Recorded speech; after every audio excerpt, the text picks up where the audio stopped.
folks. Welcome to the Historical Fencing Guild. I am your host, Nicholas Tucker. As always, the Historical Fencing Guild is brought to you by viewers like you who have been kind enough to become my patron. Folks, it's been one of those days. October is always a busy month for me. This is no exception. And with every other cause and event going on, I have a lot to sort out. Now, if you like what I do, so this is my little plug, please go to www.amazon.com/author/Nicholas Tucker and consider picking up the Simple Sword, which, again, my copy's on loan because people borrow it from me enough. It's almost like I'm a librarian. Oh, wait. Hey, thanks for the viewership, and thank you guys for the likes. That's awesome. If you can, hop on the chat. Tell me what's up. Tell me what you want to discuss. And if not, mash the like button so we can tell YouTube that I am semi-relevant, especially in this day and age of depressing and the unspeakable danger virus, which no one can talk about because of reasons. Tonight's tirades are being fueled by Mellow Yellow. This is my last big, I'm having sugar as a celebration drink for quite some time. The Sky. John Miner's joining us saying the Sky in response to what is up. Alrighty.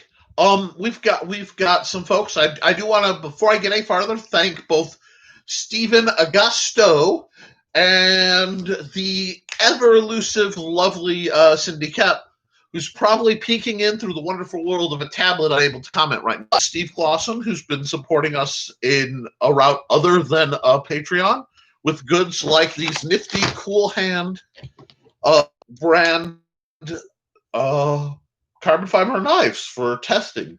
I will be doing some use tests on this and the big one that is currently being tested as how well it will work as a backup knife. These may become a shower because, you know, it is October, and I would love to see a Psycho movie where the guy rips open the thing only to be gutted by the person taking the shower. I do not condone violence, especially in the shower, but you guys know what I mean. So I am fascinated. I would love to hear other knife makers, swordsmen, and likes opinion. I'm still slightly more enamored with the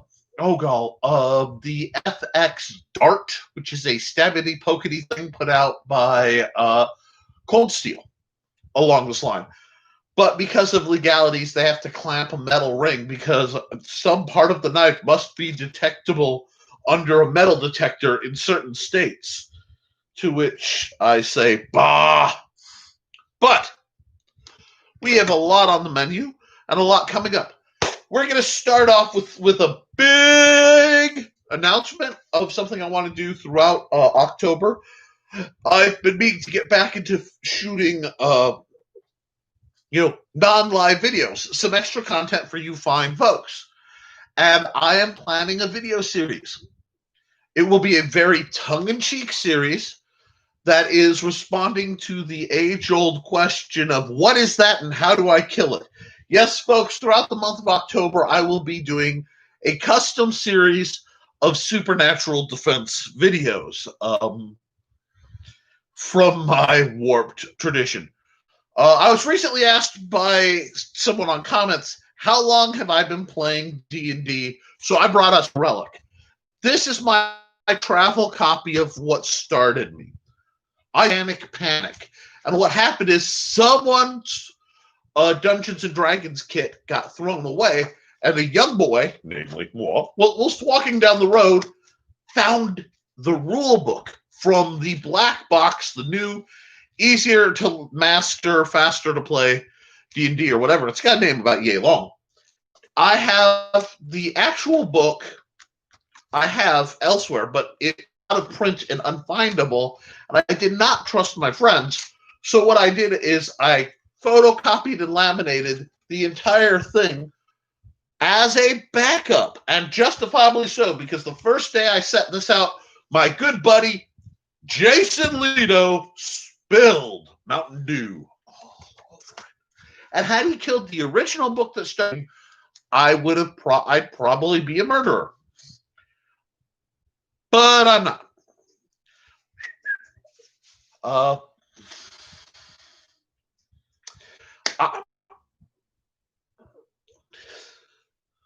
my net is the net is here. I don't know if I'm back or if I was gone, but the net is a little dodgy. It seems to be that there's some current event that's cropped up. And while I try to keep politics off this channel. Oh, I know you have the original set by Gygax. John, I remember I played in your Fallout Center. It's not a got you beat, it's just where I come from. And the thing is, this book, while great, is only good pretty much through levels 1 through 3. So what I had to do is homebrew, and I find with later editions, and 2 really showed me how to bend and break the game. Yes, John. But it is spooky month. It is Halloween, part 1, whatever. Ooh, that's good smelling stuff. Good stuff.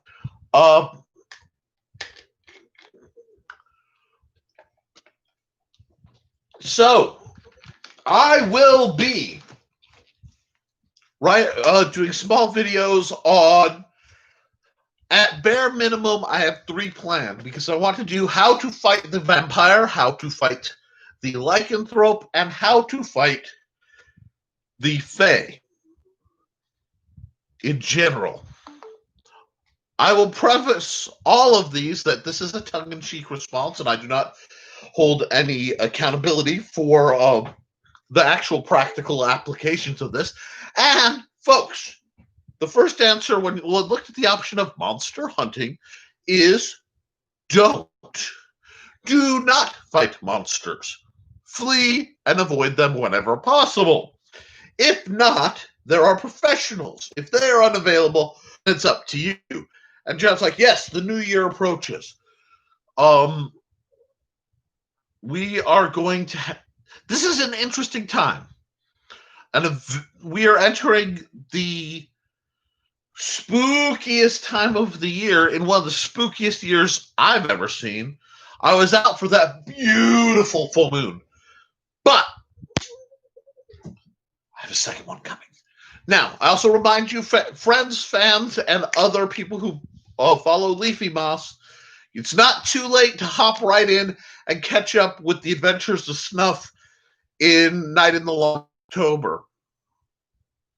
Yeah, do not hide behind the chainsaws. Great comment there, John. Yes, when in doubt, do not hide behind the chainsaws.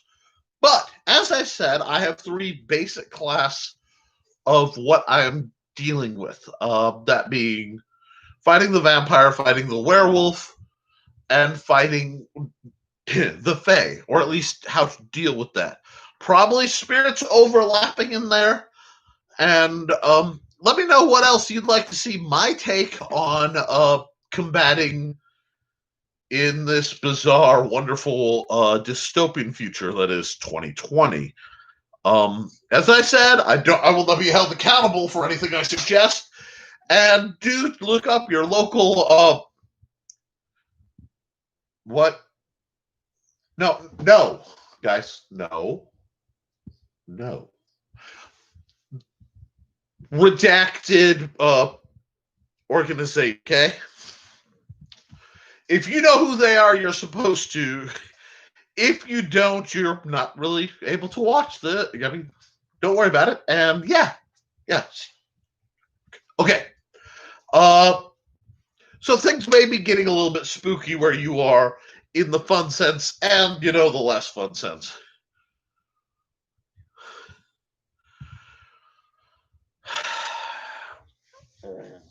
John just asked me, why would I want to fight the puppy? The puppy just wants to be friends. Lycanthropy does not counter necessarily rabies. And while I have much love for the terminally furry, I have even more love for this face that has been grafted onto my skull.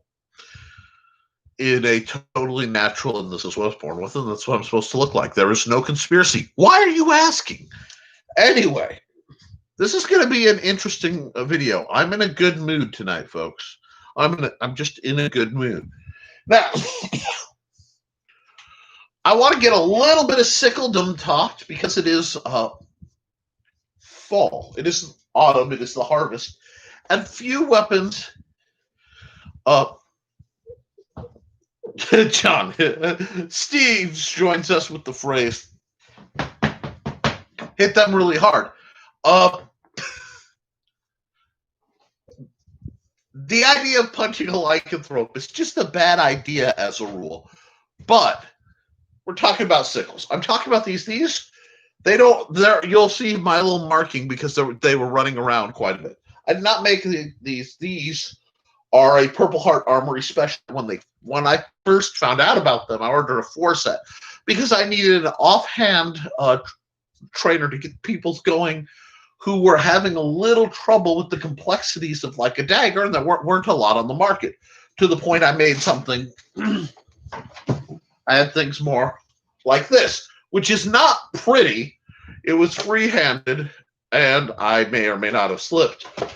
But finding offhand tools was difficult. So I got a deal on 4 of these for like $6. And the sickle is actually covered. Joaquin Meyer covers the sickle. The sickle is a fairly, dare I say, elegant weapon of control. Now, longtime viewers and people who've discussed with me know I adore agricultural and adaptive weaponry. I love the, well, shoot. We were using this to defend ourselves, and we can't have a sword, or we can't afford a sword. How do we defend ourselves? And you get things, variant hammers and mauls, because obviously a hammer or a maul is definitely what I would consider an agricultural or a industrial weapon. The blacksmith of Brandywine comes barreling into my head with a vengeance, and it's a great song covered by Moonwolf, by the way. Michael Encore for you plebeians. But the sickle, look up Meyer. Now, I do love that Meyer covers sickles and he covers dussicks, which are one of my all-time favorite kinds of swords. I just adore the concept of a dussock because it has a little bit of argued history, but it is very much we need a sword as the poor guy. This is how we're going to make it. But the this is a sickle. It's used basically for gardening and pruning and harvesting. It is just that. It's very versatile. It's funny that I, a born fencer, somebody who absolutely adores all things pokety rapiery, would have sickles as one of my favorite offhand weapons. Because as you can see, there is no pokety in a sickle. Traditionally, the inside is sharpened. Now, the profile of a sickle is not that far off from a shuttle or a certain type of Egyptian sword axe guy. But for now, we're talking about this. And this has functionality shared with another. One end for the face bloodless Christians. Yes, the hammer is by Swackhammer Metals, and I'm hoping Swackhammer Metals is going to be doing some more stuff and making some more stuff, because I would love to be plugging your site, your shop, etc. John, we will be working something out, I hope. I have a bit of a back, and I will tell, of my trainers, this is one of my favorite back scratchers, which really shouldn't matter, but let's be honest, I think about what I use this for. Now, when I talk to somebody about it, our friend the Karambit, especially Steve, who will probably pipe in at any second, a Karambit is a wonderful control weapon, meaning even unsharpened, you can convince people to do things with a hook, with an adjustment, by just using the Karambit as a control, to the point where I have encountered some people who actually prefer the blunt metal training karambits as a defensive tool over the sharpened ones, because while it's very easy to kill somebody unarmed against a karambit, it actually, you could inflict more. Kill somebody unarmed with a karambit that's sharp. You can inflict more pain, oddly enough, with the application of an unsharpened one. In that many times, many cases, when you look up stabbings and you look up the reports on stabbings, you talk to cops, you look at the 911 things, a lot of times, even mid-fight, a person can get stabbed repetitively and only think they've been punched because they don't feel the force, and the adrenaline masks the pain, because it's a sharp, fast pain, where the big difference is initially, and the constriction of while fighting can actually limit the blood loss. That's how people who are in rages can take vast amount of damage and then not die until they calm down, at which point the tension that was holding the capillaries closed releases and the extra blood goes all out. Steve Clausen, who I was just mentioning, says, yep, I carry a trainer for just that. So the idea of you can hook, you can catch, you can pressure point, do very, very unpleasant things with one of these guys. Well, wait a second now.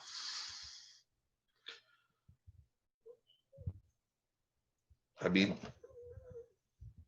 if we look,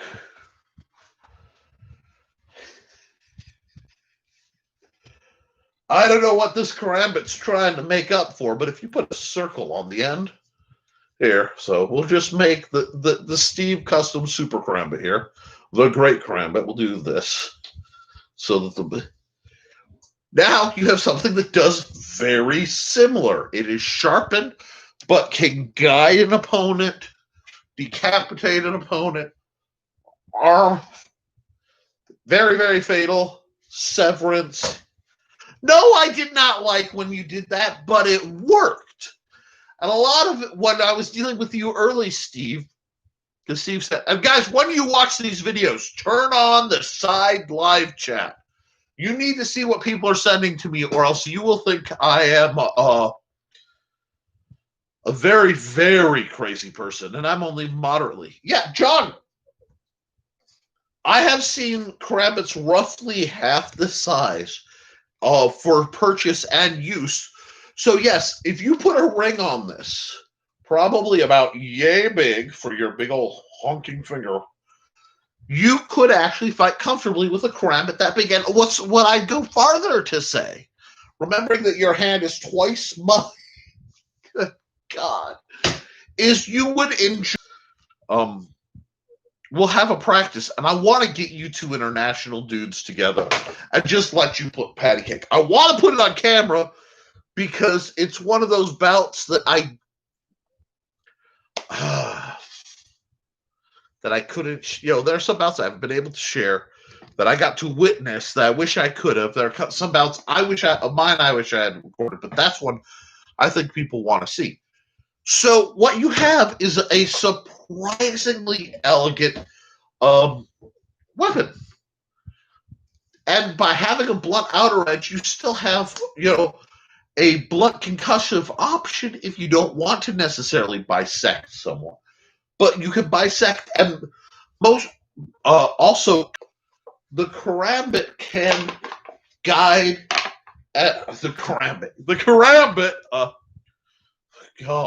the sickle can guide and control something possibly even like a buckler. It's more effective against a large shield. And I find that to be a tendency of weapons of an agricultural bend. They tend to be very good up close. They tend to be very controlling. And if you're to go over the major weapons that I think of as mostly agricultural, you have your axe. Now, I've talked at length about the axe's ability to catch and pull. And so I'm working on a book just about the axe right now. Because I wanted to cover that before I got fully into the concussive stuff, because it all runs parallel. The tech tree. The hammer, believe it or not, both can do the same, and I've seen to great effect the combo of the hammer, and just set like this. The axe is in the more delicate primary hand. The hammer is in the offhand, which may often be stronger, and you get the catch the shield, move the shield, spring the smite of your chosen deity upon them. So this is a fairly common that I saw in my SCA days. I've seen reenactors, and just about every dwarf known to man has a little bit of love for that, at least conceptually. So, but I see the sickle has fallen out of talk. It was an item that was popular.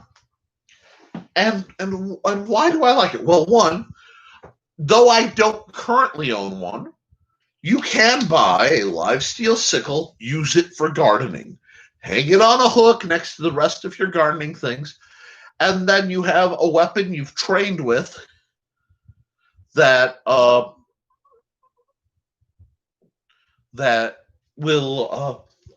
you have a similar version of. And I am really fascinated by pre-industrial revolution hand tools, because there's a lot more thought, a lot more application, and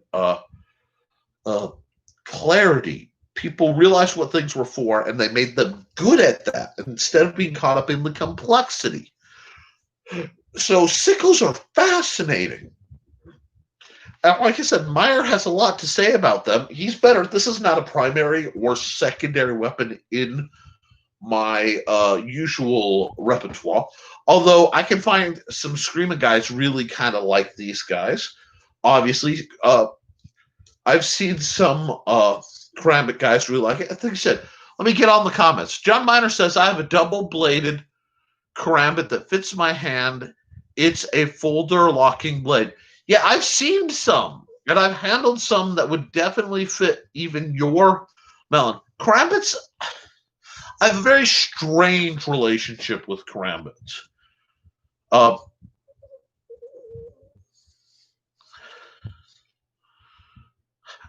did not do that. It's a lie, and you don't have evidence. I say nothing. I know nothing.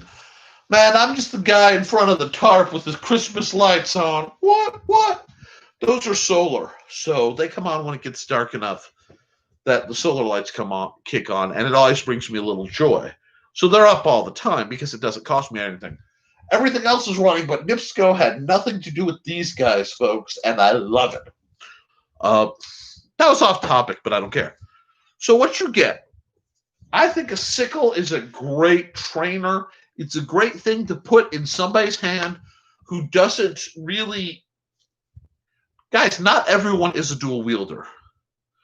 Yeah, they just work. Oh, it wasn't. It wasn't a hammer. It was a flanged mace. Yes, well, second verse, same as the first.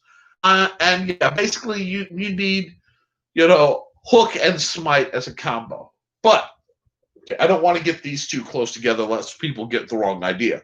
Hence the reason I'm not holding the hammer and the sickle at the same time much. Because I do not condone that. Okay. This is great. If you don't know what to do, remember, guys, offhand dagger fighting. Blade pointed at the enemy, roughly this long. If you have one of these, it even guides you. Keep that part straight with your wrist. Up, down. So all you have to do is control the high line, go, whoop. Something isn't on the high line, or it leaves the high line, it's going down. This is George Silver's windshield washer. It's a little bit more complex, but really at the end of the day, nope. Don't do that. Don't stab yourself in the arm. It hurts. That's it. But there's some people who don't like that. They're either not thrusty stabby to like that, or they simply want something they can get more aggressive, especially when you have somebody who wants to grapple. Now, training while grappling is dicey. And I do have one major complaint about these. These are entirely rigid. I mean, there is no forgiveness.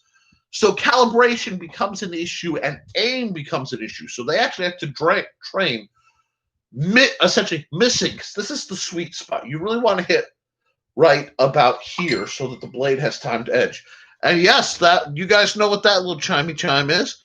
That means I have commentary coming in. Alrighty, that was my beloved nephew George liking something I shared a couple hours ago. He's nocturnal, so that happens. Okay. Now, these guys hit slice. Rend. Rend, guys, rend is a phrase we don't hear enough in hand-to-hand combat. Rend is a thing of beauty. It's not merely that I rended the and then you have, a busted hinge joint and nothing attached at the end. These things make pirates, okay? I've seen them use devastating effect on the back ofs. Come in, sickle and shield. And I don't have a proper shield due to space constraints and getting in trouble for last time. But come in, let the pass hit, and then slipping under. Let me see if I can get it. You hook that and pull. It pulls the back of the knee. Real world, it will drop somebody on the butt. When you're actually sparring. If this is an edged weapon, it severs those happy little tendons. That knee doesn't knee anymore. It is a beautiful thing. Now, John Miner's talking about reverse grip. And you can do a lot of shade with reverse grip. However, it isn't my favorite way to really fight. And reverse grip works really well for people who have very long arms. People like John, people like Steve, don't need. Okay. Reverse grip, yay. I can do things. I have control, especially with like a tonfa. So and I'm just using this because this is handy, guys. Don't get all up in arms. Grip. Oh, okay. Now, I'm trying. Okay, it's been a while since my tonfa course. Okay, boom. I can do a lot of nastiness. But if it's somebody like John or Steve, whose arms are almost as long as my reach, I mean, their reach is usually somewhere like 1.5 feet, 2 feet longer than my reach. They can throw that shot and go right by. And that is one of the simplest ways to understand how to use something like a karambit. My favorite way to explain bonehead zero level karambit use. Not being, a big wig. Look up Doug Markida if you want to know how to make one of these. Go. He has a fixation on things with rings. And, but the absolute simplest is your boxing. Knives and boxing, just bear with me. Boxing.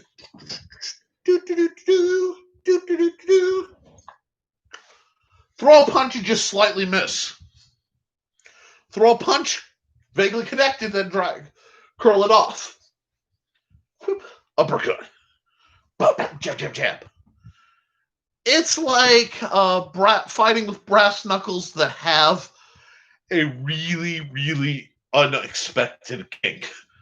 Because you can, especially the female wrist and the karambit come together really neat for that ring strike. Pop. It's a thing of beauty.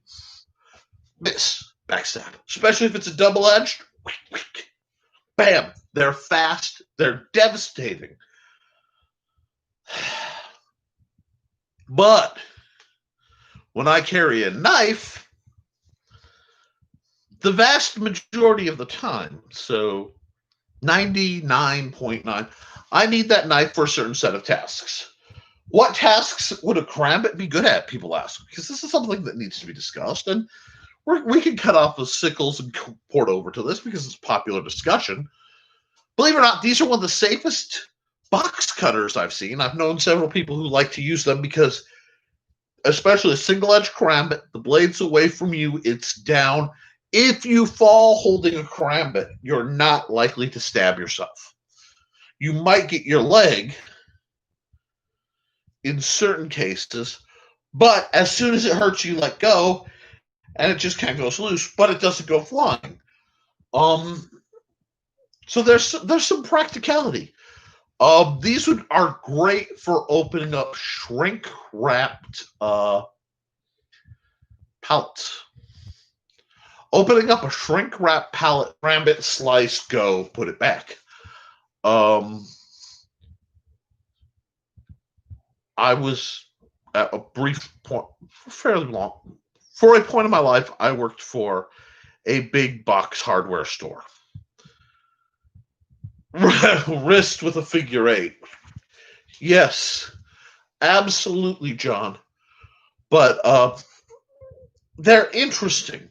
I still, it goes to say that the knife I use the absolute most. Sorry, I've got multiple shirts on today because I had to be in here, and now it's in that period where it's cold. Is this guy? I'm still not terribly as fond of the Bowie cut as I was my spear point. It's had to be some adaptation, but still very good knife. Now, for people who like reverse, this locks in, and this is basically an unmarried karambit, It doesn't mean a thing if it ain't got that ring.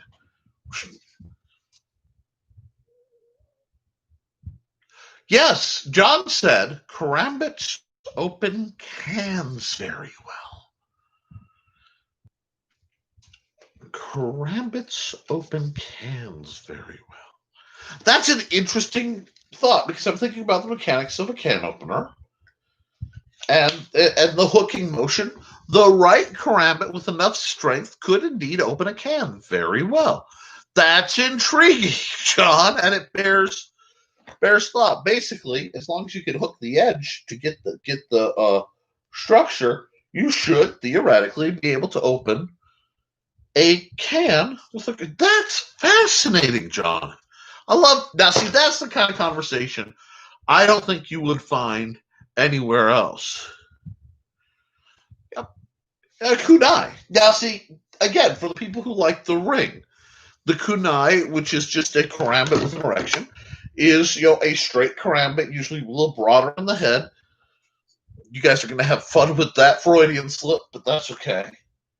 Kunai are interesting too. Now, aside from the fact that I've developed a complete fidget spinner approach to this strainer, thanks to Steve, because that had to happen, I'm not overly fond of ring weapons because I like to be able to drop them, which, as I have just demonstrated, I am adept at dropping things.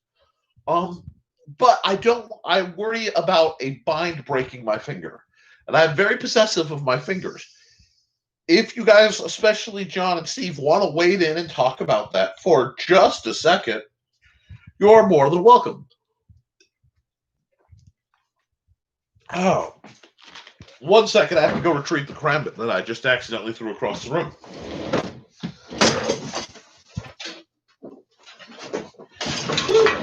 Okay. This is not a karambit. I was distracted because I saw my copy of the Big Stompy Robots Core Rulebook, which is incidentally printed off and laminated for the same reasons as my other. If you like Big Stompy Robots, do look up my channel. 1 second.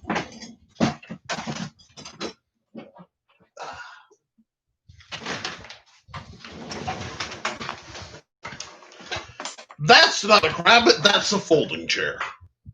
Although it's a light folding chair, we are talking about weapons with curves, and it does have a ring for easy portability and deployment.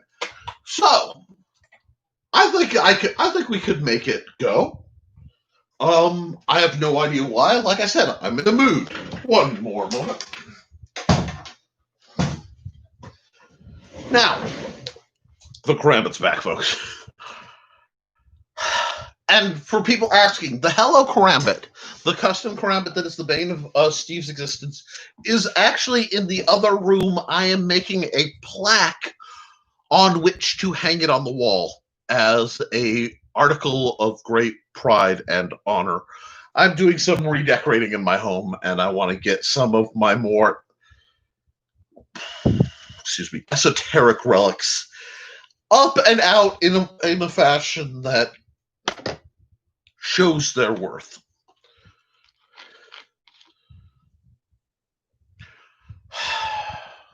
Steve and John, right now, for those of you who aren't reading the text, are discussing the benefits of spinning midgets and midget spinners.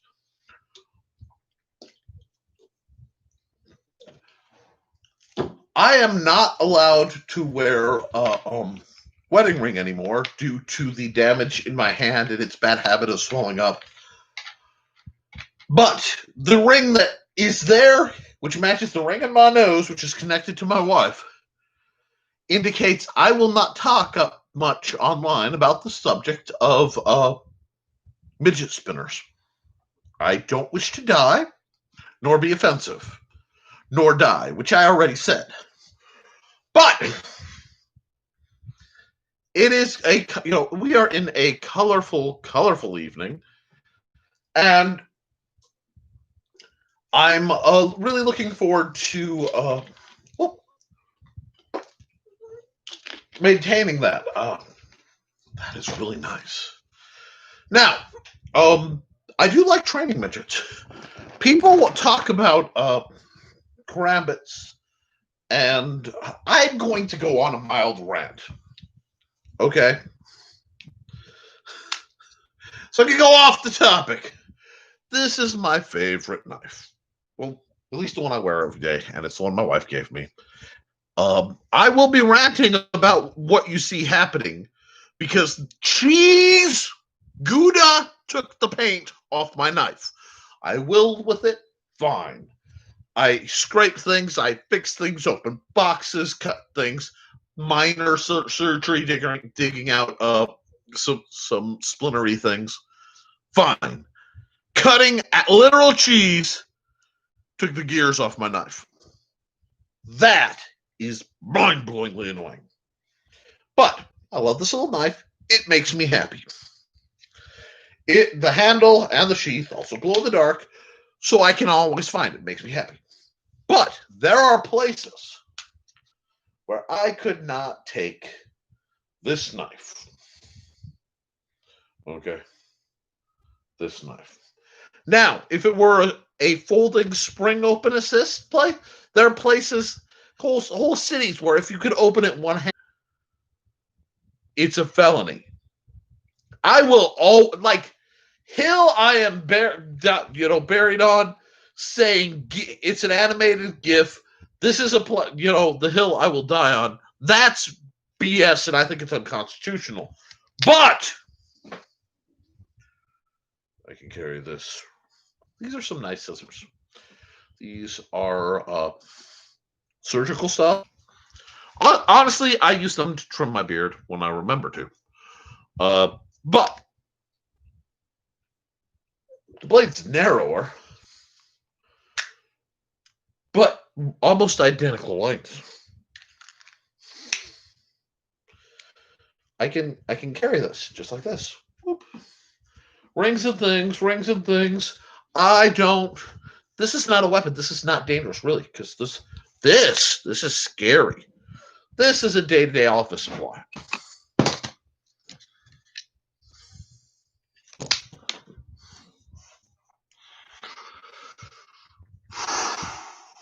It makes me crazy. Someone in power really needs to do a law. I can understand the discussions. I may not agree with them, but I can understand the Second Amendment discussions. That's fine. You want to talk about firearms, etc. that's fine. That's practical. It makes sense. I can see it. Both sides. I can see the logic, even what the aspects I disagree with. I can see it. Knife laws are balderdash. One, because it proves, well, we have to arrest the bad guys because they have knives, and carrying a knife makes you a bad guy. What? You feel that come from here, guys? What? It's about 15 H's and a 1. As long as there is a piece of hard substance, I can sharpen it into a knife. With the right sharpener, I can make a credit card a knife. You can actually wet compress and make a paper mache stiletto out of toilet paper. It won't last long, but it will do bad things once.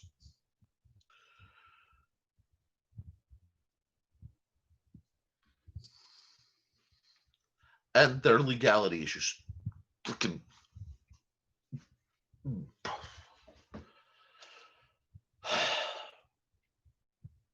I become passionate on those subjects.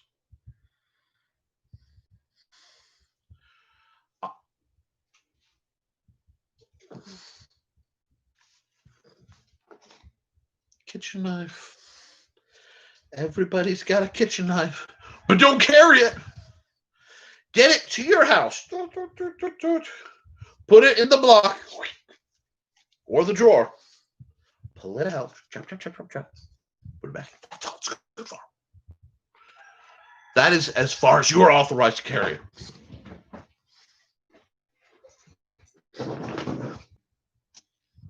This is a Phillips head screwdriver. Phillips head.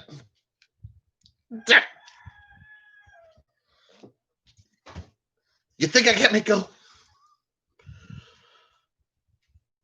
The laws preventing the carry of basic hand tools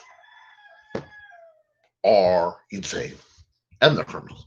And I will give reasonable, because I'm a reasonable guy. Should they be allowed in a courthouse? Nah. There's no reason to carry that into a courthouse. I get that. I'll give you that. Mixed vibes on the whole airplane thing, but I'll give you that too. But around to work, look up New York, what they've done to like electricians who had folding knives. And you'll see, I'm sorry, passionate, it gets me off topic, and it doesn't take much to get me there. But I disagree vehemently with those laws, and I think it's unconstitutional and immoral. And I just needed something to be able to rant about that wouldn't get me in too much trouble. Because, and I can't remember where I read it, the survival rating of somebody who has a knife, nothing else but a knife, and ends up stranded in the woods, either aircraft wreck, car wreck, whatever. They're stranded in the woods. They have a knife. It doubles their chance of survival. 100% more survival. Now, I will say a knife is a versatile tool. It's probably one of the versatile, useful tools. I can do more things with the knife. And as a source of a tech tree, I can use my knife to be just about. I can produce nearly anything with my knife in the right environment. I can make rope with my knife. I can make shelter, by cutting pieces to make with my knife. I can prepare food. I can capture food. Knives are vital, but are they the decider, or is it that the mentality of the person who has the wherewithal to carry a knife is the kind of person who is going to think in terms of mechanically adjusting their environment to survive, acting instead of being passive. That's what survival kind of mentality is about. That's what, there are people who, collect items, and there are some people who focus on firearms. There are people who focus. I see tools. I see a world of tools, and everything is pretty much a tool, or will be tooled. The fix it or feel better stick. But I'm sorry, I got another comment. We'll make sure everything is legit. Okay.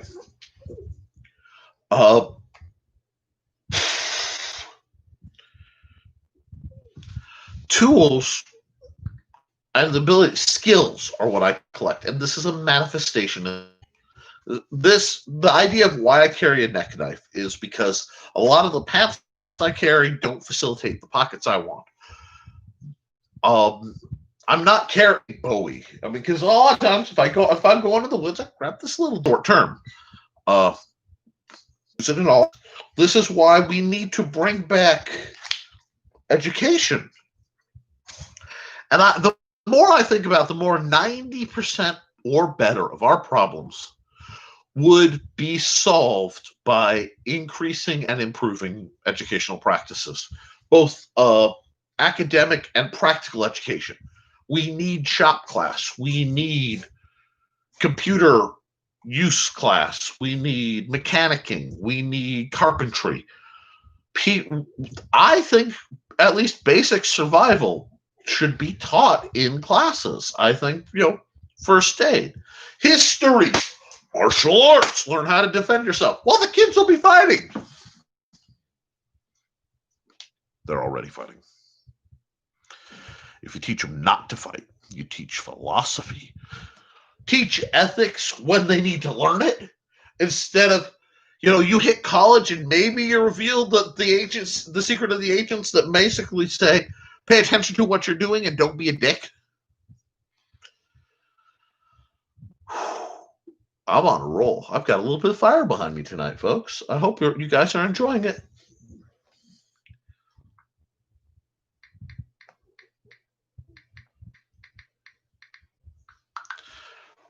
But digression. What is up? I have been watching the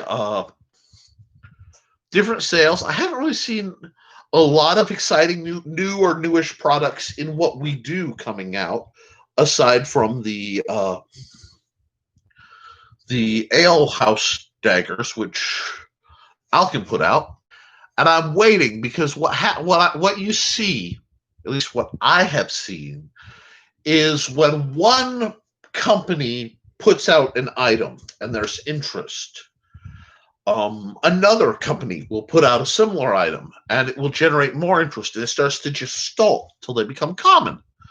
I remember when pretty much the only hemo weapons you could get of any reliability were the Rawlings synthetic saber, the Red Dragon synthetic swords, the extruded vinyl with the 1/3 iron steel core interchangeable system of swords. They're great, and they're still, honest, if you don't know what you're going to do and you're studying this kind of thing, they're my tip top. They're my favorite. But I'm specialized and I'm looking. I am actively on a quest for the right weapons. And when I find them, I'm like, these are it. This is one of my favorite trainers of all time. I found it. I trained with it. I love it. I teach it. You talk to my students, and the vast majority, at least, they've almost all who've handled since the post-FCA days, have I'm dropping things right now. I'm having a little bit of neurological difficulty. That happens sometimes. It's just part of what I'm dealing with. So pardon me. That's not lack of knowledge or capacity. It's simple physical malfunction. And I'm tired of working so hard to hide it from folks. that sometimes my hand stops grabbing things, and sometimes it's been that way my whole life. I'm tired. It's just the reality. But folks love listening. I consider this, at some point I'm going to do my essentials. And I consider this, and I've said it many times. Whoops. Well, yes, that's the Cold Steel Parry Dagger.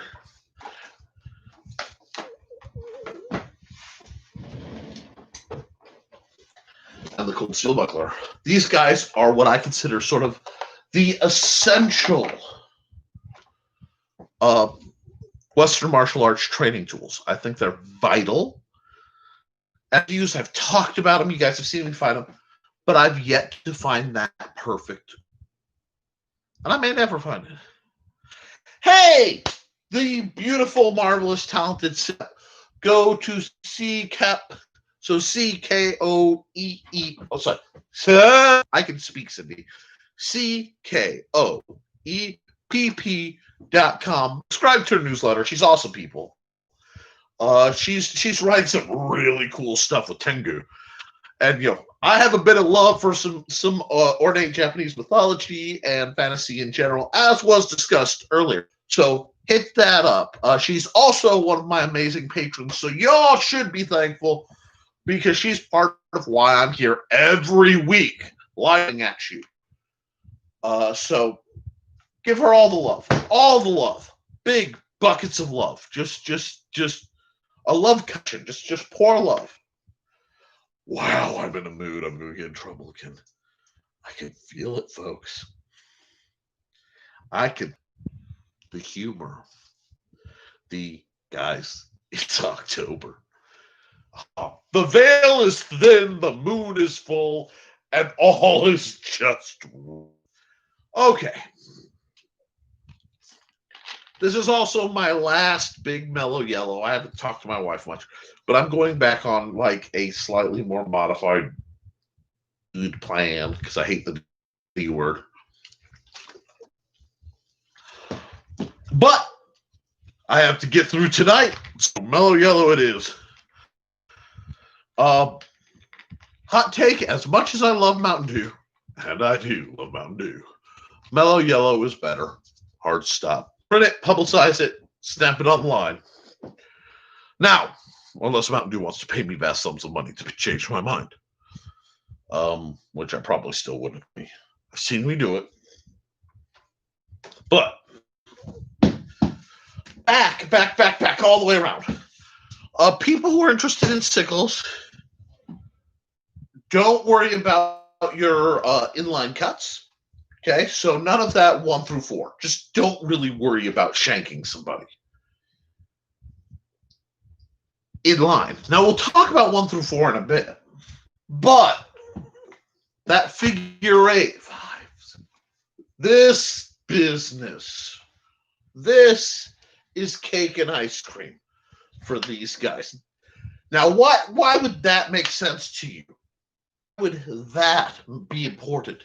Those rising shots are all about blade comes in, catch the blade, put the blade aside, follow the center line, and go smack. Because remember, these are great, and they can play alone and do the job. And you can strike with that. It's just not terribly efficient. But give it a buddy.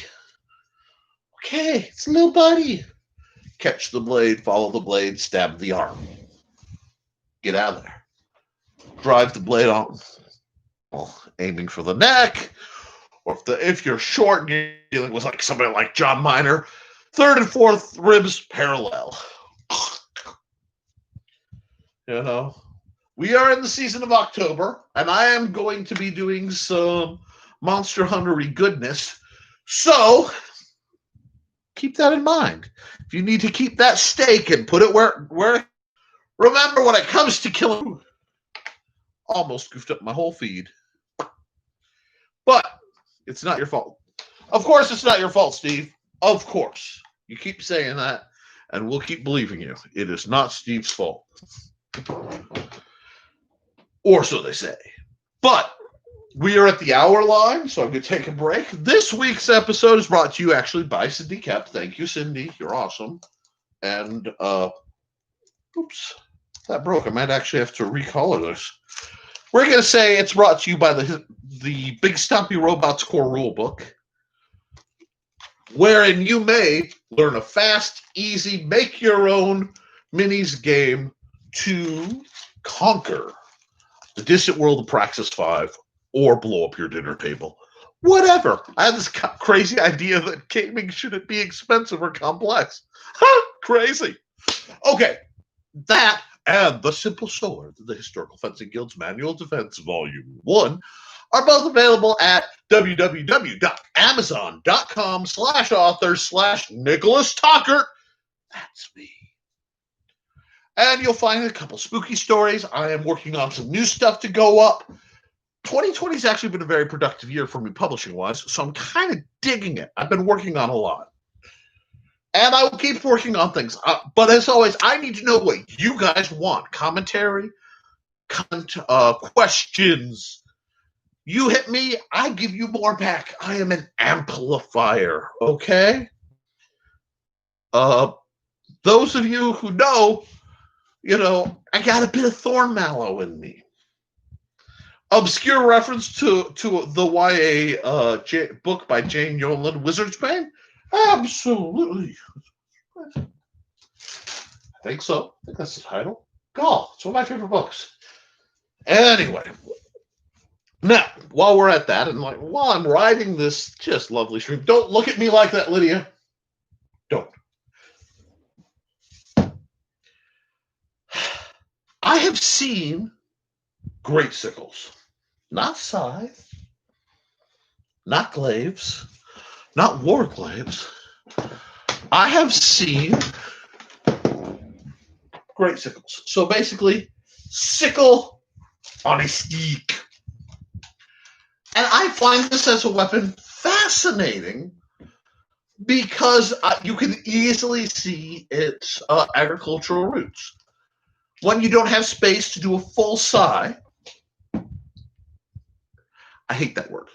I hate saying sigh when I know it's got all those silent letters. But full sigh, you see this. This is a classic peasantry weapon. And I'm not even really sure what they're called because I've been looking for manuals and I haven't seen it much. So it's basically a sickle staff. And the neat thing about that is, boy, this is a neat little pole arm. I would love to see some more of that because I can see this being devastating in line combat.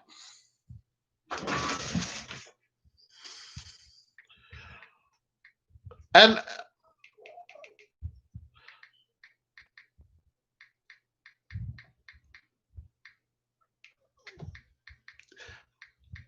I'm sorry, I got a message from the lovely Steph. Been busy and had some stuff come up and not been able to attend. So anyway, I may make one of these, give it a whirl, so to speak, and see if I like it. My first thought, well, I don't know. Butt spike, huh? What do you guys think? White wax idea, interesting weapon combos. White waxwood staff. Oh no, John. White. If I had a white waxwood staff, I would brag about it. This is a discount $2.99 piece of curtain rod from my buddies at Svint. I'm pretty sure it's fine. It's very, very soft. Should I have used it? Yeah, no. Have I used it? Absolutely. With the traditional, Nick was here earmarks of a couple table feet, which aren't as worn out as my other. My staff is my normal marshalling staff. Let me double check to make sure I'm not lying. Is by the door because I was doing some hiking, and this time of year I keep certain items a little more handy. But that's the other problem. I swear I've seen this but I may have seen it in more Eastern studies. You study stuff enough and you start to run into the, hey, there it is. But this exact style with the flange would tie down so nice. And I have 4 of these because they came in a set of 4 and I needed to offhand arm a bunch of people. What do you think? Do you think I should try to make something like this? Either literally as simple as just like tape it together and see how it goes, or should I just make something else out of like cutting board so I don't use this? I want your opinions on that. If you guys want to see a sickle staff, for lack of a better word, have me play with it and see just how viable I think either or both as a tool and or a weapon, comment on this video because I'm all about doing things that doing. I would love to make a modular system. Now, see, that's a neat idea. A modular staff where you can change the head, because I can easily. This thing makes much more sense as a partisan to me, so we can have that, or just like a little bit of nori action, just a nice little hackety stick. Well, see, remember that I've seen sickle staffs used as agricultural tools because you got to figure. Okay, I use this to cut the grass. I can use this to harvest mistletoe and prickly things that are a little hard to get. Well, I need to reach way up there. Hey, you know what? If I did one of these, even if I didn't sharpen it, I could go knock those apples down. I could use this to hook and pull a branch down to get hold of it. I might be on to something, folks. And obviously, something like this in line combat would be devastatingly useful. Okay, let's talk for a second. John, I'm glad you're here and I hope you're listening because you're gonna like this set of commentary. People get confused, especially about medieval weapons and their employ, because they try to think in terms of one-on-one combat. Because you see a lot more of that in the movies than you see line combat. Rows of dudes marching out. And that's just practical. It's expensive to have rows of dudes marching out, equipped and costumed and trained and coordinated. So they lose sight. A spear is a wonderful thing. It's effective. You're pokety-pokety. A spear as the second line in an advancing shield wall. This is a devastating thing. John's singing my song. They call me Mellow Yellow. And yeah, I was just saying it would be very helpful for apple picking or pear picking, although my pear tree fell over and is currently rooting sideways. So I now have a horizontal pear bush tree thing. That somebody stole a bunch of my pears and I'm angry. Pike set for horse. Yeah. Yeah, that is definitely do bad things to horse tendons. I bet if I held that up and showed it to my wife, she'd kind of give me that dirty look like, ew, that's gross, don't do that. But it's interesting. So I'm going to look into it. That will be my homework for next week, is I'm going to look into sickle staffs. And I will either wait till the next live stream, or I will just do a video on sickle staffs. We'll see. Because literally, I could duct tape one of my sickles to a pole or piece of PVC and make a sickle staff.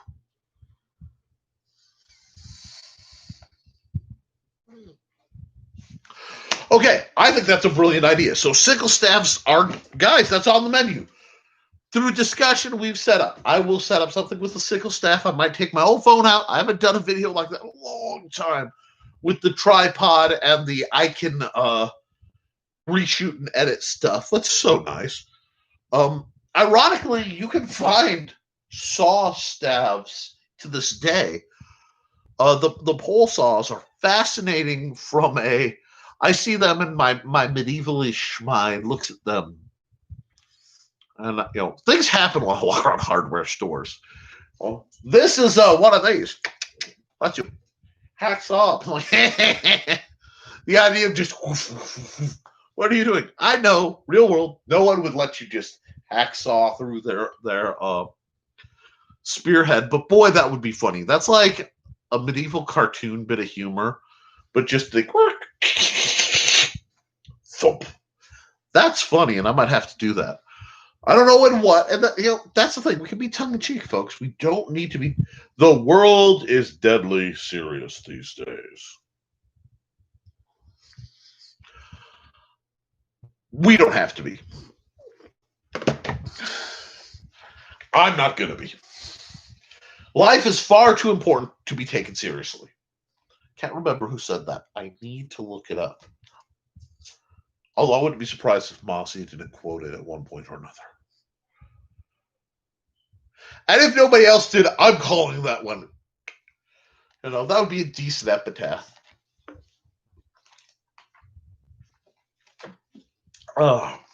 Okay. So far, we've talked a little bit about sickles. And like I said, look into Meyer. There are some really neat videos. You can find other people. I encourage you to find other people who do similar stuff. Because nobody's going to do exactly what I do, because even I don't know why I'm doing it sometimes. Was it a lunar blade? I have seen this somewhere. And I want to say it was Chinese.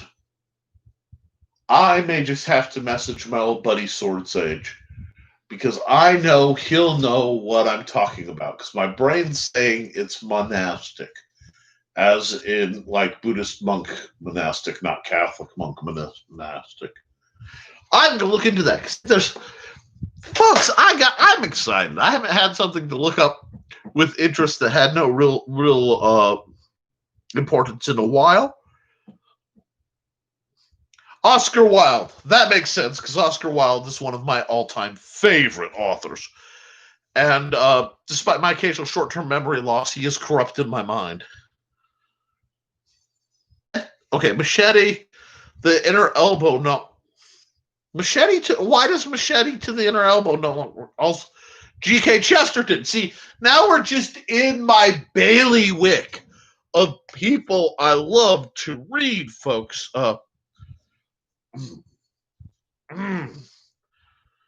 I do enjoy G.K. Chesterton. And I do enjoy Oscar Wilde. To this day, I believe the importance of being earnest, especially the Joan Plowright edition, if you can find it, is one of the funniest things ever recorded. I consistently, that is just, it's a mental escape. It's delightful. Really, really look into it. But find the one where Joan Plowright, oh god, played Lady Bracknell. There are other, but really, if you want the depiction and the hilarity of modern snobbery, to this day, it's just cold, downright accurate. It leaves you feeling good. So definitely look that up. Totally not related to anything I should be talking about on this channel, but it's my channel, so I can do that. The other one, Voltaire's Candide. As part of the Trinity, there are three things we watch for what we used to call our intellectual night. It would be The Importantist by Oscar Wilde. Although it's fun to catch Dorian Gray if you're feeling a little. Candide's, Voltaire's Candide, or Optimism. Best version featuring Christine Wiig as Cunegonde. Great. And Patti LuPone shows up as quite possibly the person with the worst luck ever. To round that out, you really, truly need to watch the Reduced Shakespeare Company's The Complete Works of William Shakespeare Abridged. This is like when you need an intellectual boost. And I will also remind folks, beginning of October, so you still can get in for the annual reading of The Night of the Lonesome October by Roger Zelazny. Quite possibly my favorite book. It is way up there and is certainly one I religiously read every year. I have for many years. My wife got me into it. And the tale of Jack the Ripper's dog Snuff, from his perspective, is just fun. It's delightful. Don't slash Nicholas Tucker. Don't slash what? What am I? John, I'm a fencer. What have I ever slashed anything? I'm a harmless slash and pokey. Quick. Nick was here. Come on. You know that.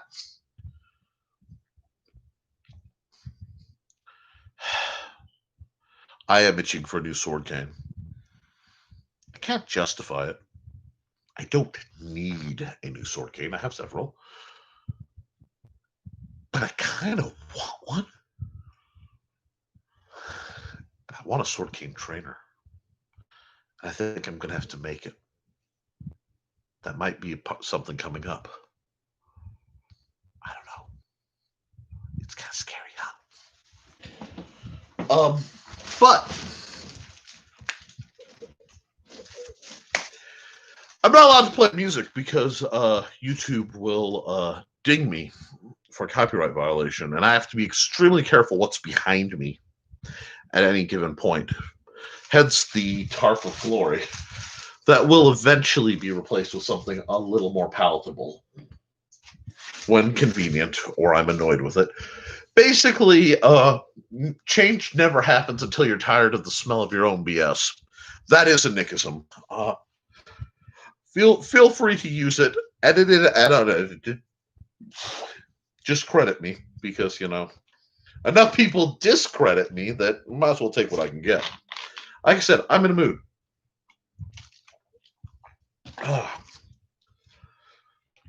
Now, getting back, I'm going to stand her up and I'm going to talk to you fine, furry folks, as most of my viewers are indeed mammalian.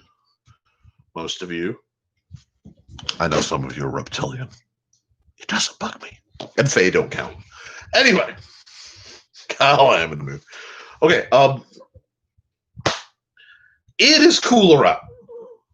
We went from 90 degrees to 40 degrees, which pretty much made my whatever's wrong with my joints go. That's a scientific medical term. So I sound like a chain of firecrackers when I get up in the morning. It's like pop, pop, crack, snap, crackle, pop. I get sued by Krispies, but bam, snap, bang. And let's wait to see if all the pieces have lined up where they're supposed to, for the most part. But it also means craft season is upon us. Now, I am working with someone on a special project. So we're going to keep our eyes out and our ears open, because I had talked a while ago about being annoyed about something, and I'm still going to do my version, but I know hers will be better. So we're going to watch out for that. I need to know, on the other topic, what you guys want me to craft and what you want demonstrated. I can do rudimentary to middle armoring. Marshmallow. Yes.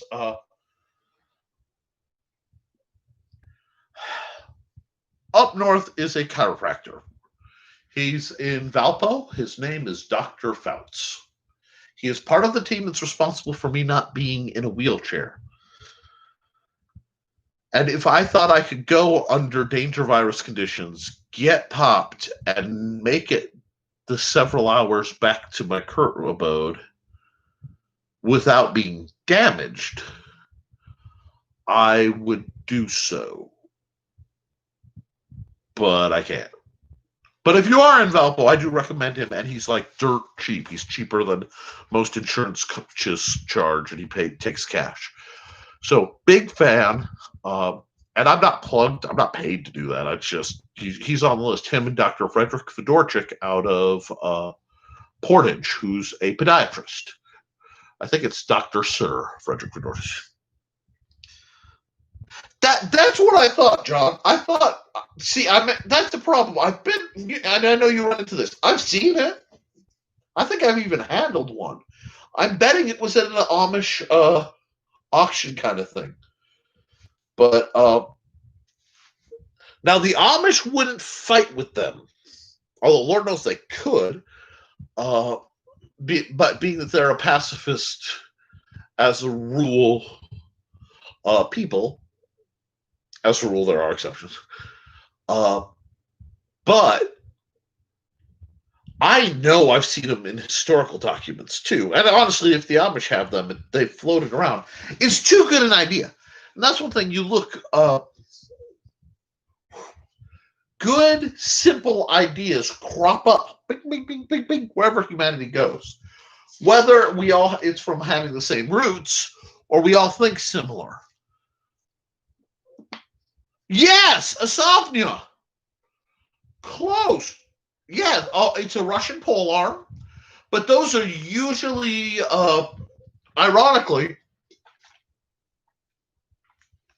Asofnia, if it's what I'm thinking, and if I'm wrong, laugh at me, but they tend to be closer to glaive looking. They tend to look more like this, but they're used in a very similar purpose. Single cutting edge. But yes, if that's the word I think it is, which is possible,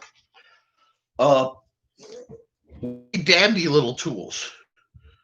Did I just describe a pole arm in the same way Steve from Blue's Clues his notebook? Yes, I did. Pause. Calculate. Yeah. Handy dandy. They're neat things to have. Anything you can walk with and then skewer the bad guys with. It's always good. I'm also always going to be a big proponent of boar spears.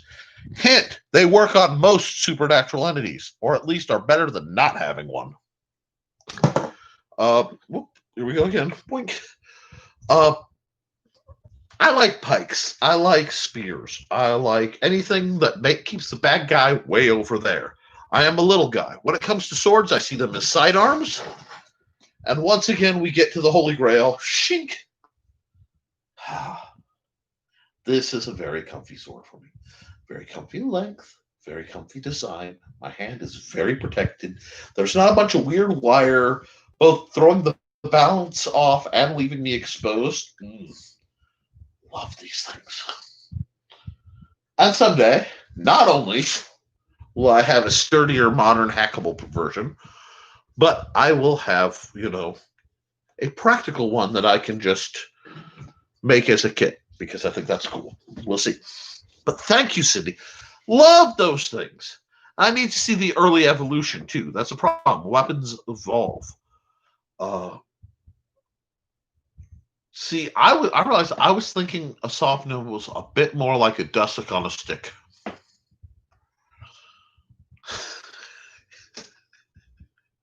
See, guys, this is why I love having these conversations. I get to, with people hundreds of miles away, discuss things like, hey, I like Dussacs. Let's put them on a stick. But they're totally, it's totally viable. And what I love is the logic. Anytime you've seen peasant rebellions, improvised weapons, a really unique, and even to this day, there's a cunning and a very specific design aesthetic of practicality that will never cease to amuse me. It just feels comfortable. I grew up with a man who was very much like a cross between Gibbs and Red Green. Spear saw is a claymore. Point. Spear saw is a claymore. I can see that. Possibly flamberge blades. Not really haven't experimented with that much. I have mixed feelings about flame blades.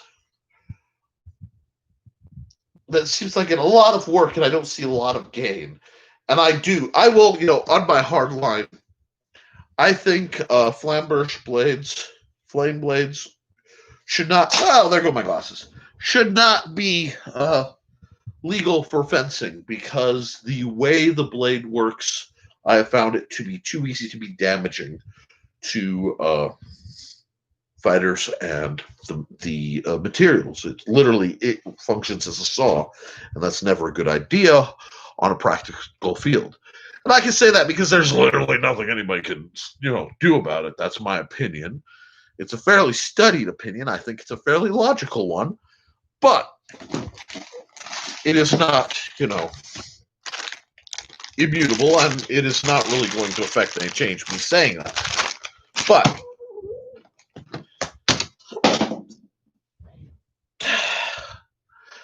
when screwdrivers attack, okay, I am still baffled by this guy.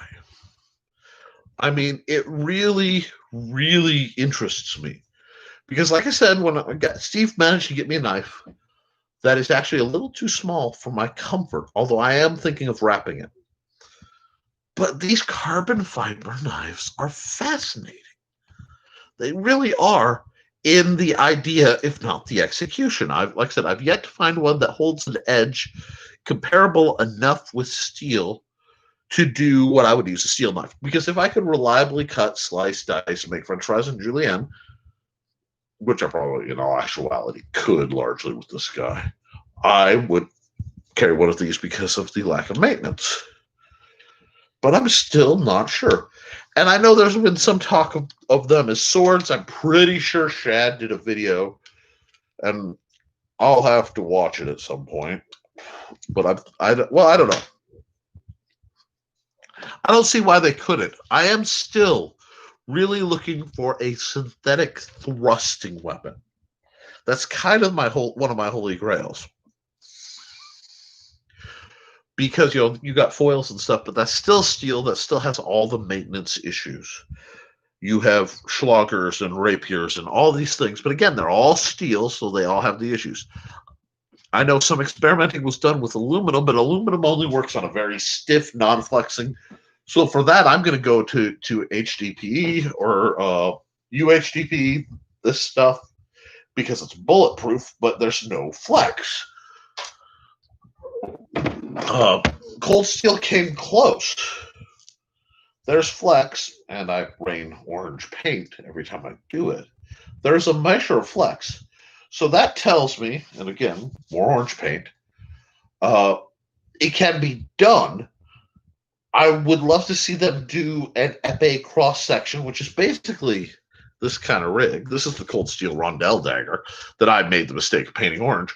I say it's a mistake because, as you can see, the flex, which works, much like the flex on this, it just takes the paint right off. Which makes sense. Paint's not meant to bend. A braid, sure, but not bend. So, I'm looking for, well, this is close.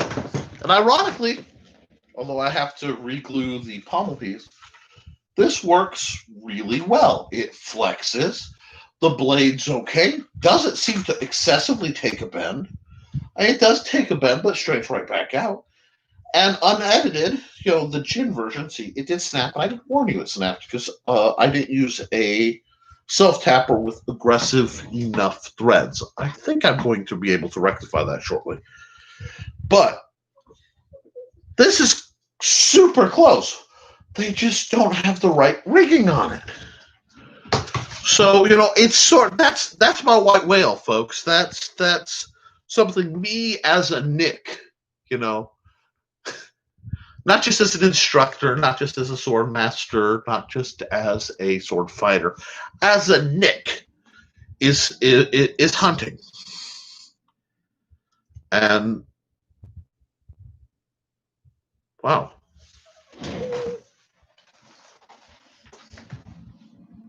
Oh. Very large tractor type things are going by.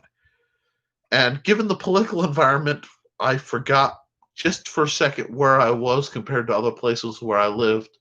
and hearing caterpillared and large things rolling down the street was unnerving. Wow. Guess that says a lot of my current mentality. Okay. Now, if we're honest with ourselves, everybody's got something we're chasing. And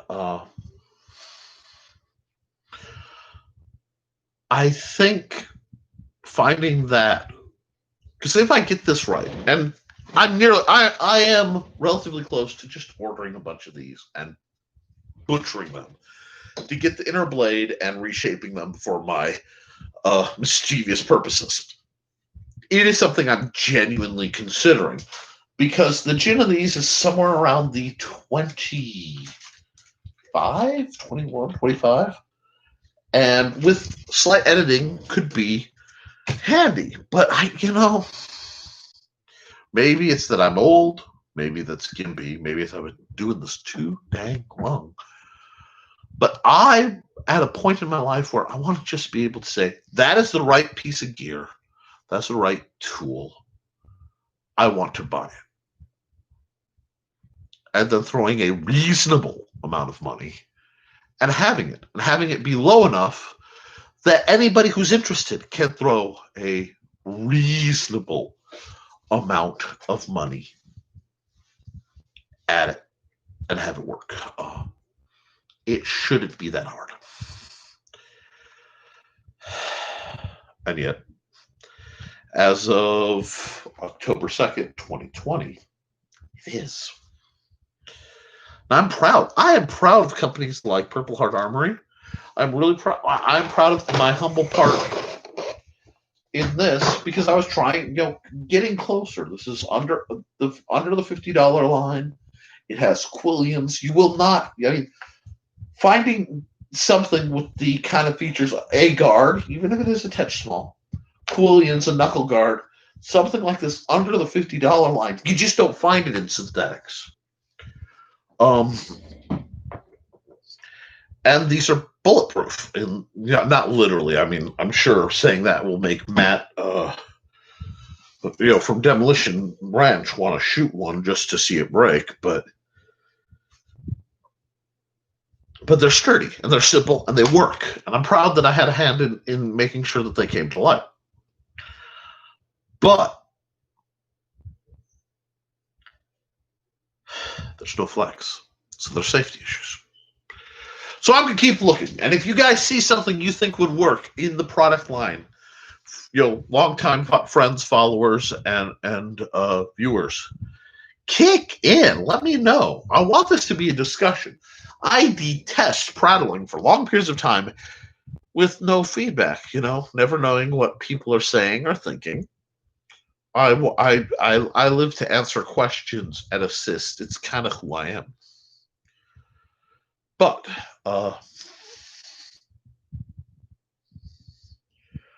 I think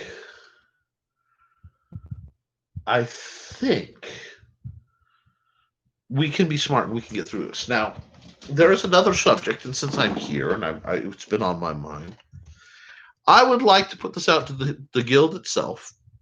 And that's, the digital guild is you guys. The people come every week and respond. The ones who know me, the ones who get on the guild webpage, the guild Facebook group. I don't have a guild webpage yet. It's something I need to work on.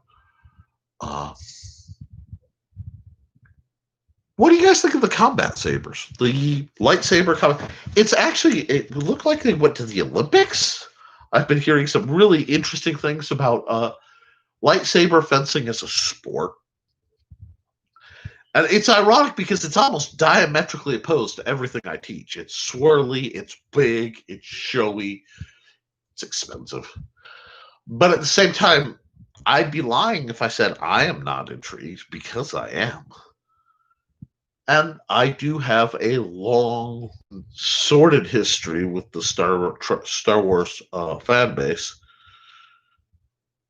So, have anybody in the field handled those? And if you have, let me know. I want to know people's opinions on those, because, like I said, this is meant to be a discussion. Oh, that's not a break. It got flashy, so I was out exactly, and uh, that's the existence of Star Wars. Star Wars is all about the swoosh swoosh, wah wah wah wah wah wah. But if you want to see something interesting on that, look up the annual Star Wars lightsaber choreography contest. Because every year, I don't know if it's LucasArts, I don't know who does it. Oh, yes, the flash warning. And I'm a recovered epileptic. I'm sorry, Cindy. Wow. I should have thought of that. You have my my actual sincere abject apologies. So the flashy aspects of it do come with a hazard, and that makes sense. So, but that's a good point, and that's something I had thought of and kind of avoided, and it fell off the back of my head. And now you bring it up again, and I'm like, yeah, okay, I believe you. There is years ago I had a bit of fight choreography planned. I wanted to do a tongue-in-cheek entrance into that contest with no expectation to win. And I still may do that. I just have to find the right lightsabers and the right people to participate. And I have to get in shape, which is one of my big things. I want to get in better shape. I have a very distinct goal, and I have to figure out how to do it. So there's going to be a lot of weight loss, a lot more activity on my end. I kind of got to do some fighting because I'm not helping other people fight their battles. So that's kind of cool. I need to kind of... The isolation of quarantine has been very heavy on me in that there are a lot of people I've been able to talk to and a lot of people I haven't been able to help. And not being able to help is anathema to me. It's like anti-Nick. You know? Like greed and self-service. You know? I am repulsed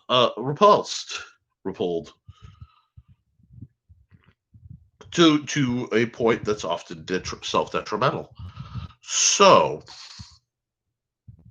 I need to address that. Thank you for the reminder. I also need to make sickle staffs. Well, staff, singular.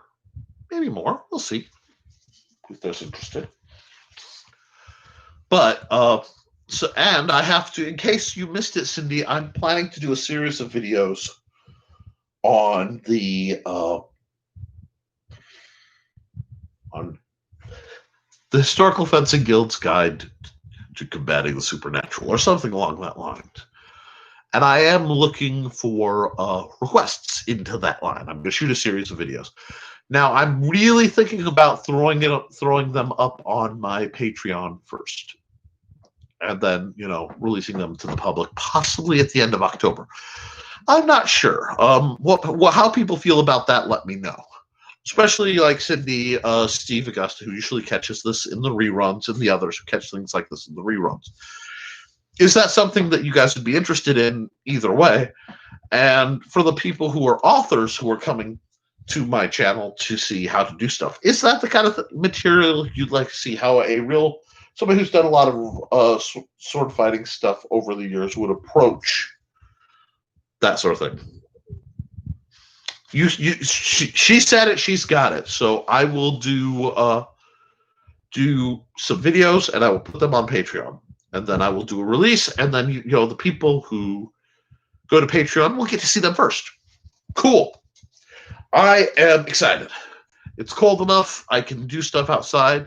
The weather is fitting my clothes, and we can start having some tongue-in-cheek practical, a little bit, maybe even a little bit more scripted.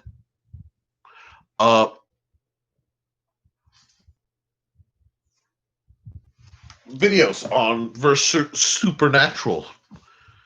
Then maybe I'll work on something for Christmas. I have something in mind for Christmas I've been meaning to do for years. We'll see.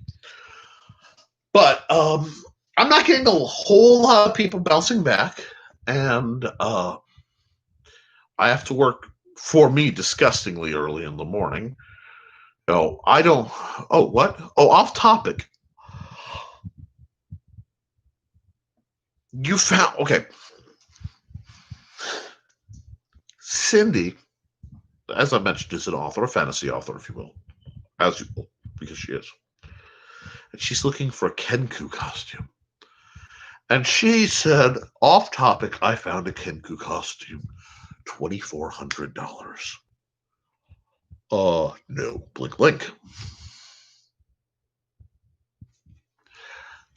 Cindy, did you get pictures of said Kenku costume? You never know what inspiration you can find. For example, there is a company, I believe they're called Dark Victory, and they make very simple armor out of barrel plastic.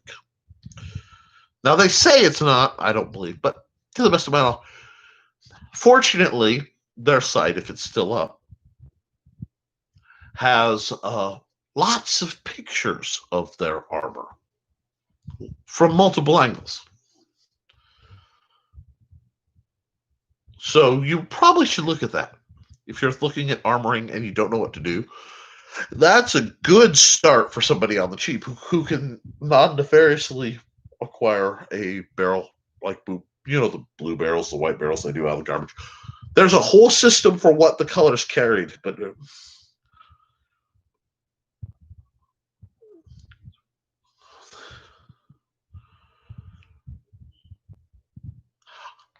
City says, I will DIY, but I need to figure out how to make the head. Was told millinery wire won't hold. I've done a lot of impromptu costuming because I've made a lot of like my Halloween costumes help people. Tell you what, Cindy, you have the capacity to DM me.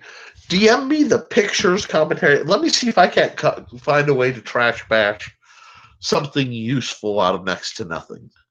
Because I need to see what you're trying to do, and I might be able to look at it sideways angle. So shoot me that, please, please, please, so that I can be useful, because I do enjoy being useful. And we'll go from there. Let's see. Other topics. I don't know if John Miner is still watching. We have 3 viewers, 2 likes. So somebody hasn't hit the like button, so please. Okay, well, let me seriously, Cindy, let me know the ideas. So, please, if you haven't hit the like button, like it, especially if you're watching this on the review, because I need to get my analytics up. I'm kind of having some arguments with YouTube. But while we're at it, John Miner sent me a couple pictures of some inexpensive little swords he got. I think they might have been equivalent of Bud Case specials, but they were neat little short swords. They were basically Ninjato kind of things with wood grips. They looked nicer than the usual throwaways. I'd love to see some more and hear how they handle John, because, God forbid I have interest in a short, straight-bladed weapon at all. Not me. Never, And I know John's been rumbling about his business, Swackhammer Metals, kind of resurrecting and becoming relevant again. And I would love to see that. He's on the list of people that I would love to see motivated and functional. And those who know me know I would never meddle. I would never unce and scooch and fitch and unce people into doing things that could profit them. Never. Do I do it to myself? Yeah. But. Oh, there goes another sword. Bye.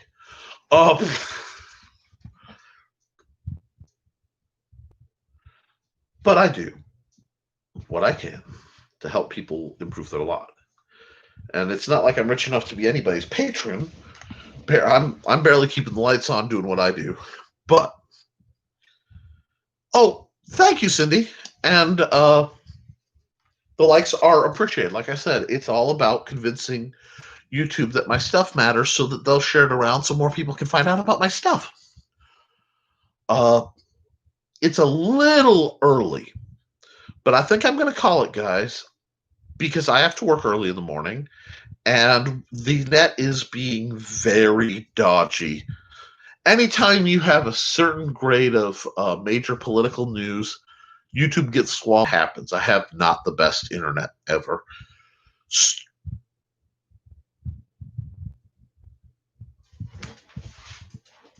The second I said that, it went down for a second, and it told me, wait, you're reconstructing or whatever. So, what I'm going to say is this, guys. Thank you for coming out. I'm going to have some more content, especially geared first to the patrons, because, like I said, CityCap and others. Basically, they fund everything. So, just about everything comes from either my indirect patrons, people like Steve Clausen, who donate just my previous patrons like Ren Contessa, whom I miss, and the current ones who help keep the lights on, the generosity of folks like Cindy Cap and Steve Augusto. I'm going to go get some rest because I have a bit to do before I can sleep, and I am a midnight kind of guy. So I will be back 8 p.m. next week, next Friday. Doing the same thing. Hopefully, I will either have a new video about sickle stabs or we'll be talking about them, and I'll have a prop. And I'll hopefully have some new stuff up on Patreon talking about combating the supernatural, which I will release then at the end of the month.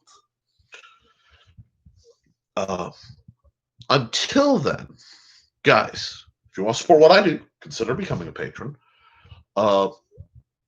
I'll put the links in the bottom like I always do. Consider going on www.amazon.com/Nicholas Talker. /author/Nicholas Talker. And, looking at my books, I've got some spooky stuff. I've got a lot of sci-fi and The Simple Sword, which I have to get my copy back again, but, it's for a good cause. And until then, keep your guard up, keep your mask on, keep your eyes open, and your head on a swivel. And as always, support your local swordmaster.